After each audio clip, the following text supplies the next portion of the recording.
You are doing everything right, and it still isn't working. That's not in your head. The deal your parents made, work hard, save, buy a house, build a family, that deal no longer exists. The average home costs 8 times the median salary. Your parents bought theirs at 3 times. Entry-level jobs are being automated faster than new ones are being created. Wages have not meaningfully moved in 20 years. Rent takes half of what you earn before you have bought a single meal. You're not lazy, you're not unfocused, you're not the problem. The problem is that you're running on an economic map drawn for a country that no longer exists. And nobody is telling you this out loud. Your parents believe you are not trying hard enough because trying hard enough worked for them. Your friends pretend everything is fine on the feed you scroll at 2 in the morning. Your employer tells you to be grateful you have a job at all. So you sit with a very specific kind of quiet panic. The panic of a man who is working full-time and can see clearly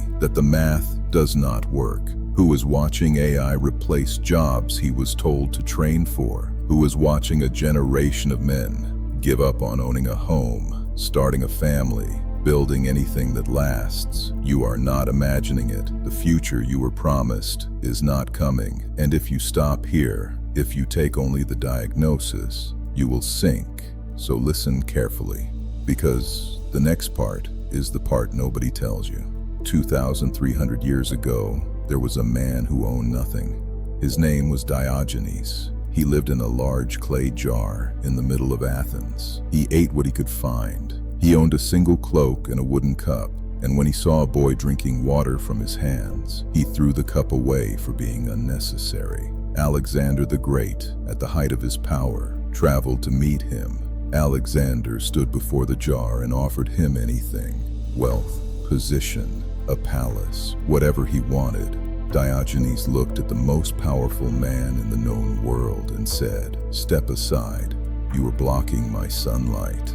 Alexander later said, "If I were not Alexander, I would want to be Diogenes." Think about that. The richest man alive envied the poorest, because Diogenes had something Alexander could not buy. He had freedom from needing anything the world could give or take. This is not a story about living in a jar. This is about what your panic is actually about. Your panic is not about money. Your panic is about the identity you built on money that you cannot earn. If this is landing, subscribe and leave a like. It helps the channel reach more men who need to hear it. There is a quiet violence the modern world does to young men. It tells you that your worth is measured in what you own, what you earn, what you can show. Then it prices ownership out of reach.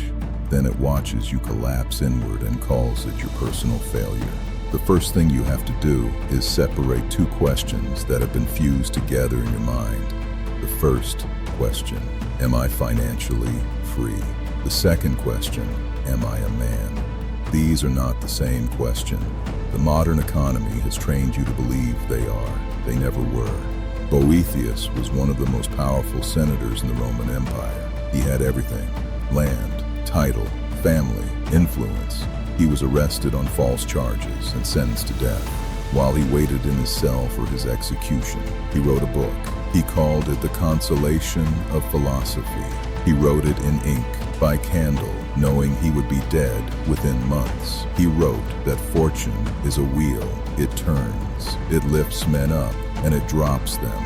The man who builds himself on what fortune gave him will be destroyed when fortune takes it back. But the man who builds himself on what fortune cannot touch, his character, his mind, his capacity to choose, that man cannot be destroyed.